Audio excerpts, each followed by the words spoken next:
A flash of pink in the rip current. Not a toy, not a reflection. A child. Catherine froze. That pink speck wasn't a wave cap, it was a little girl. She yelled for her kids to stay put and dove into the surf, her heart pounding like a war drum. The current was merciless, dragging at her legs, but she fixed her eyes on the pink dot and swam.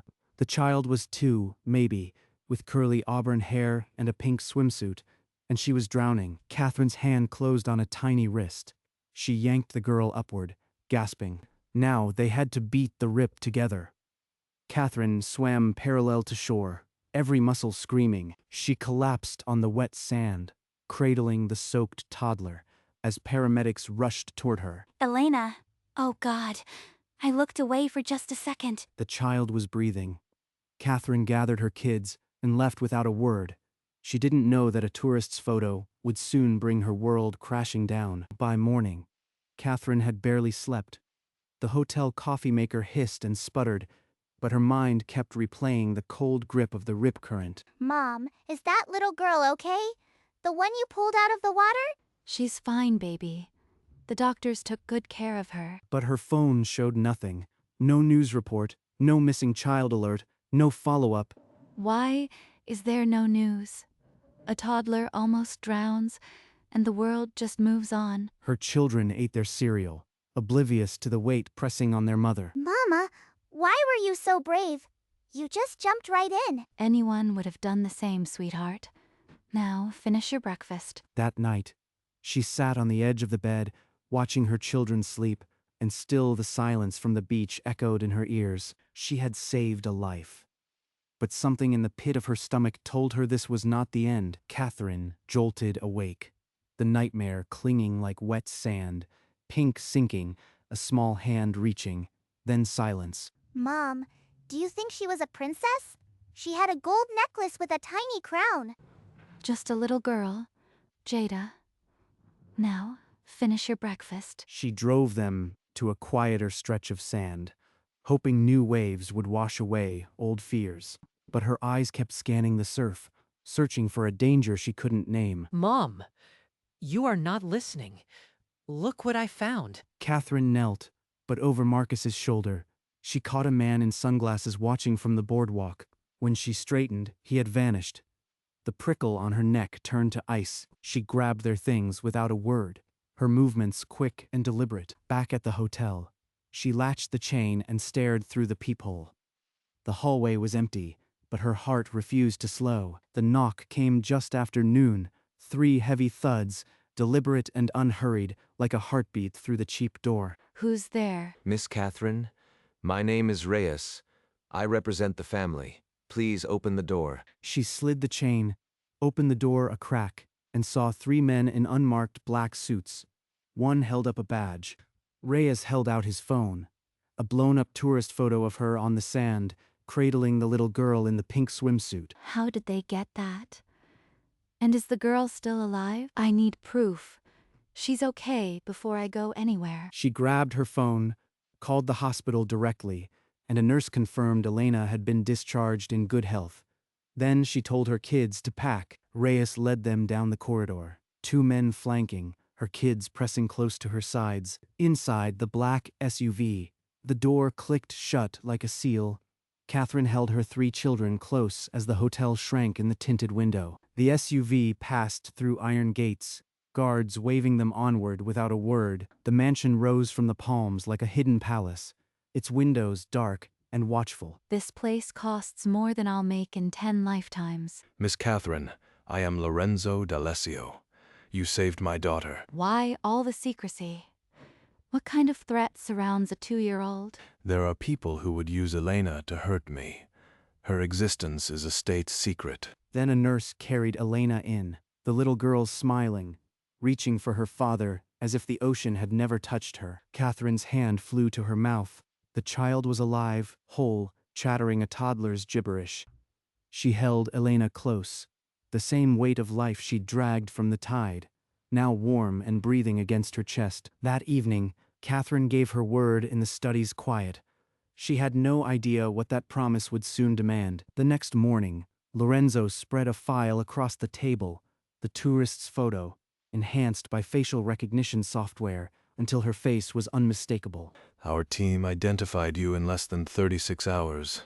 When I saw that image, I thought I'd lost her. For a moment, the polished prince disappeared, and only a terrified father remained. What happened to the nanny? She was screaming on the beach. Dismissed. Her negligence nearly cost my daughter her life. She's been sent back to her country. That evening, over a quiet dinner, Lorenzo mentioned his mother was flying in from Europe, and she wanted to meet the woman who saved her granddaughter. His mother? Why does that sound bigger than just family? I'd be honored if you'd stay another night. My mother arrives tomorrow. Catherine nodded, her throat dry. Later, she tucked her kids into the guest suite's enormous beds, their small faces peaceful among satin pillows. She stared at a gilded crest on the wall, a lion, and a crown, and wondered what world she'd stumbled into. The next morning, breakfast was a spread of fresh fruit, pastries, and silver pots. Her kids ate with wide eyes. Mom, Elena's family must be millionaires. Why do they have so much stuff? They're just a family, baby.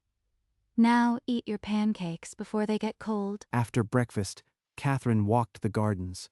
A security man kept his distance, but his shadow stretched beside hers. I am a single mom from New Jersey. I scrub toilets. What am I doing here? Lorenzo appeared on the path, his hands in his pockets, and fell into step beside her. I gave up my country, my name, everything. I know what it's like to lose yourself for your child. I dropped out of medical school to save my mom. Sometimes the right choice still feels like a hole in you. There, under the palm fronds, two strangers who'd both been hollowed out by sacrifice recognized each other. Then Reyes stepped into the garden, nodded once, and said the mother had arrived. Catherine would meet her within the hour. The black Rolls-Royce with the tiny flag cleared the gates. Staff bowed. A queen had arrived. Catherine was led to a formal room. Lorenzo stood beside a silver-haired woman whose gaze held centuries. Miss Catherine, I am Sophia, queen consort. My son renounced his throne after threats.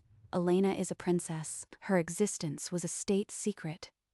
You saved not just a child, but a bloodline, a princess. I pulled a princess from the sea. I will award you our Medal of Civic Merit, last given to a non-citizen in 1947. I am nobody. I scrub floors. What do I do with a medal from a queen? You gave my daughter life when no one else could.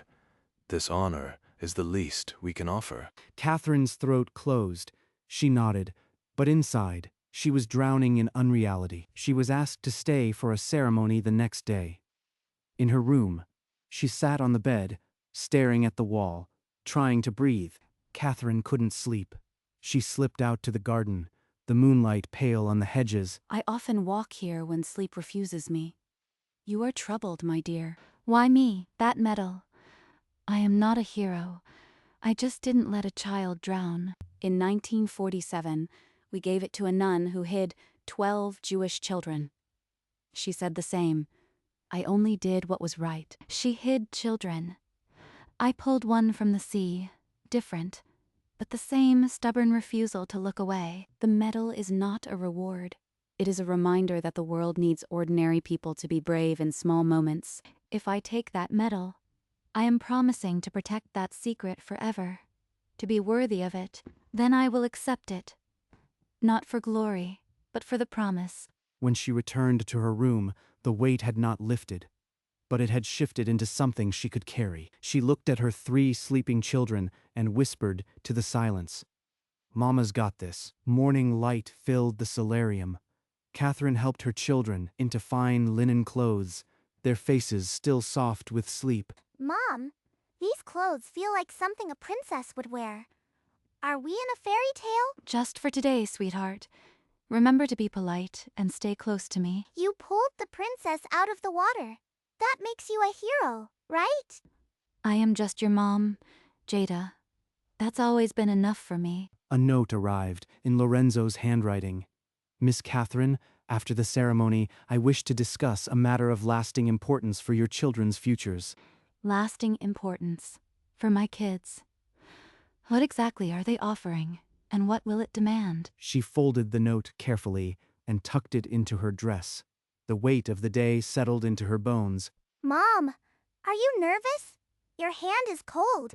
A little. But we faced big waves before, remember?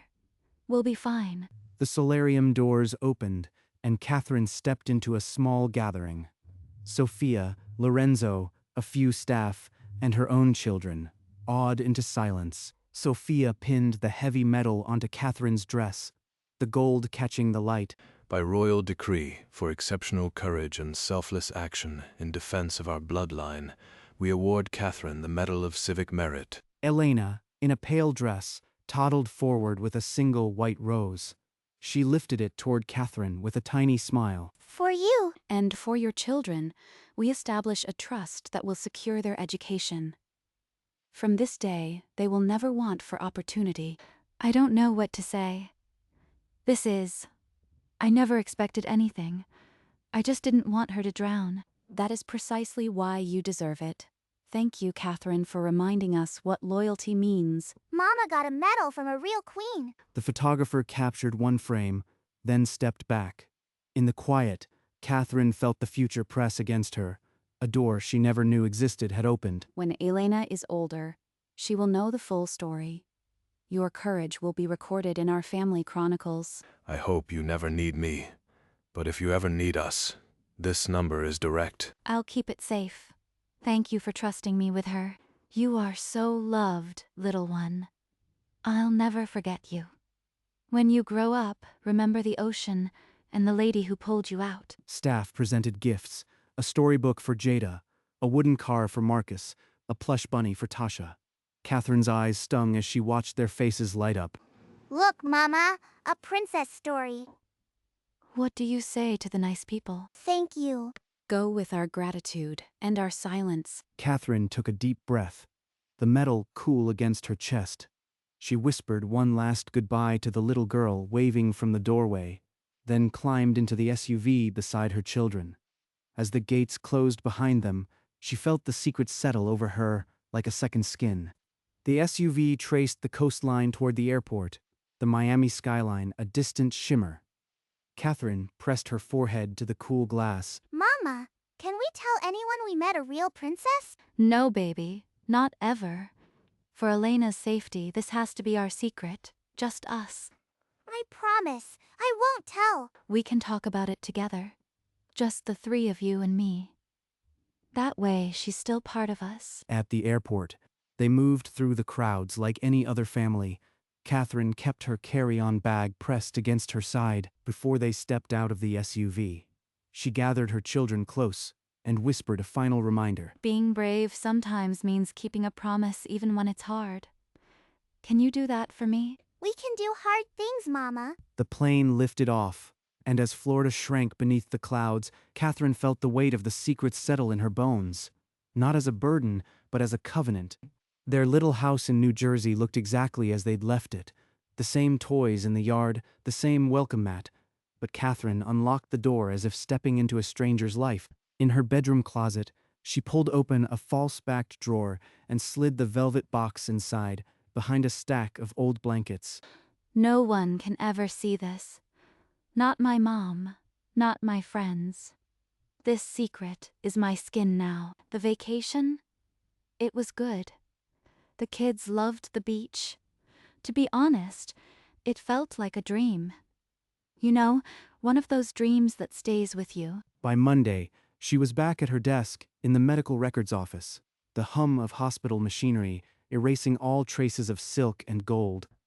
Jada, Marcus, and Tasha started school with new backpacks, and a secret only they shared. Remember, we don't talk about the princess. Not at school, not with anyone. A month passed. The memory began to feel like a story she'd read, not lived, until a thick envelope arrived with international stamps. Inside were embossed papers, a letter from a European bank confirming the trust fund for her children's education. The amounts made her hands shake. They actually did it. My kids will go to college. This is real. On Catherine's birthday, a diplomatic courier arrived at her door with a thick envelope. No return address, just a wax seal. She opened it alone in the kitchen. Inside, a crayon drawing, a stick figure with Bantu knots, and a tiny girl with auburn curls, holding a red heart. A note from Lorenzo read, "Elena has not stopped talking about you. She wanted you to have this." Catherine traced the shaky lines. Elena's small hand had made this.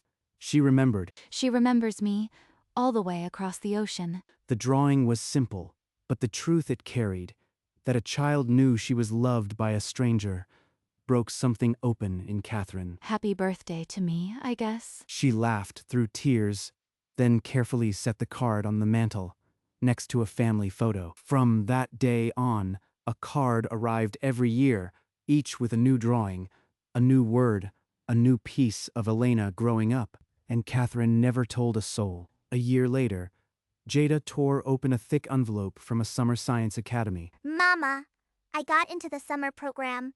Full scholarship. They said it's thanks to the trust. At work, Catherine's nameplate changed to senior records specialist. A quiet promotion, but she earned it. Hard work and a little miracle go a long way.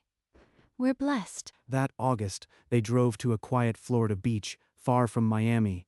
Catherine parked and watched the waves without dread. The ocean is so big. Last time was scary, but today it's pretty. We remember the good parts, and we keep the rest safe inside. She stood at the water's edge, letting the tide pull at her ankles, and felt the past settle into something quiet. Back home, the mantel now held 2 crayon drawings.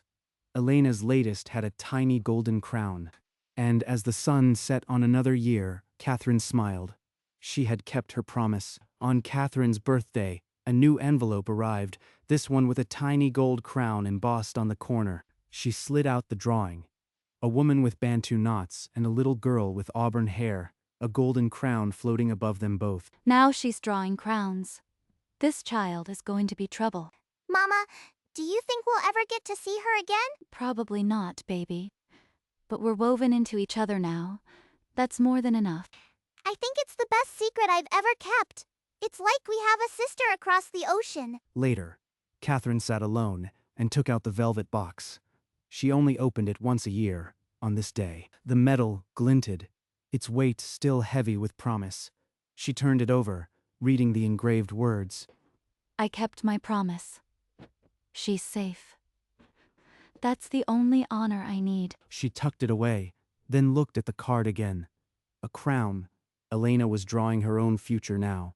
Years later, Jada and Marcus left for college, their tuition fully covered by the trust. Catherine stood on the porch, waving until the car disappeared. The house grew quiet, but it was a good quiet. She had done her job. I wonder if Elena still draws pictures. She'd be a teenager now. One night, an international news segment showed a Mediterranean royal family. A teenage princess with auburn hair smiled at the cameras. That's her. She's so grown up. The report spoke of charity work, never mentioning her near drowning. The secret held. She's happy. She's safe. That's all that matters. Catherine snipped the photo from the newspaper and tucked it with the medal, her private archive complete. She held the medal one last time, feeling its familiar weight. The promise was kept. Then she hid it away and stepped out to the porch, watching the sun dip low. On her 50th birthday, a letter arrived in Elena's neat handwriting. Happy birthday to the woman who gave me my life. She writes like a young woman now. The girl I pulled from the sea is all grown up. She placed the card on the mantel, beside the others, a timeline of a life saved. The secret had been her shadow for decades, but it had never felt heavy, only warm. I never needed a palace. I built a life on a single promise. She sat on the porch with a journal and began to write for her grandchildren. So one day, they would know. She didn't name names, but she told of a woman who once dove into a rip current and pulled out a princess, and of a medal hidden in a drawer, and a secret that outlived a kingdom's exile. As the sun set, Catherine closed the journal. She had kept her promise, and it had kept her. One final card arrived, a self-portrait of Elena as a young woman, a dolphin leaping behind her. Her note read, "I am studying marine biology. Because you once told me the ocean remembers every kind soul. Because of a story I told her on a dark night. The ripples never stop. She placed the drawing beside all the others, a gallery of a life she had saved. Then Catherine stepped onto the porch. The sun was setting, as it had that day on the beach. She touched the hidden metal under her blouse, its shape a familiar comfort. Across the sea, a princess was diving into her own future, shaped by a story from a stranger. Catherine smiled. The secret had bloomed into something eternal. She watched the colors spread across the sky and felt the quiet of a promise kept. Then she closed her eyes and listened to the distant sound of waves. Catherine never told her story. She didn't want fame. She just dove into the current when she saw Pink. She pulled a 2-year-old from the sea, cradled her on the wet sand, and waited until paramedics arrived. For that act, a queen pinned a centuries-old medal onto her chest. A prince wept. A promise was sealed. But the truest gift arrived each year in an envelope with a foreign stamp. Inside, a crayon drawing, a handwritten line, a piece of the girl she had saved. Elena grew up, became a marine biologist, and never forgot the woman who told her ocean stories. Catherine watched from across the sea, her heart full, her lips sealed, knowing she had made a difference. Their lives, separated by ocean and a secret, remained forever bound by the memory of that day. In a drawer in New Jersey, a medal rests. The sea remembers every kind soul, and one ordinary moment can ripple across the world through palaces and hidden lives forever. In the years that followed, Catherine still sat on the porch, watching the sky change color. She would sometimes take out the medal, still bright after so many years, and feel its familiar weight on the mantel. The cards from Elena had become a gallery of a life she once held in the tide. Elena, now a woman of the world, still drew pictures of the ocean and of the lady with bantu knots. And though they never met again, a secret thread stretched across the Atlantic, unbreakable. Catherine had kept her promise. She told almost no one. She never wanted fame. She had simply seen a flash of pink and chosen to act, and that choice echoed through palaces and hidden lives. The medal was a symbol, but the true honor was in the silent, steady love that spanned continents. And as another sunset bled into the Atlantic, the sea remembered every kind soul. Catherine closed her eyes, felt the breeze, and knew she had made all the difference in the world.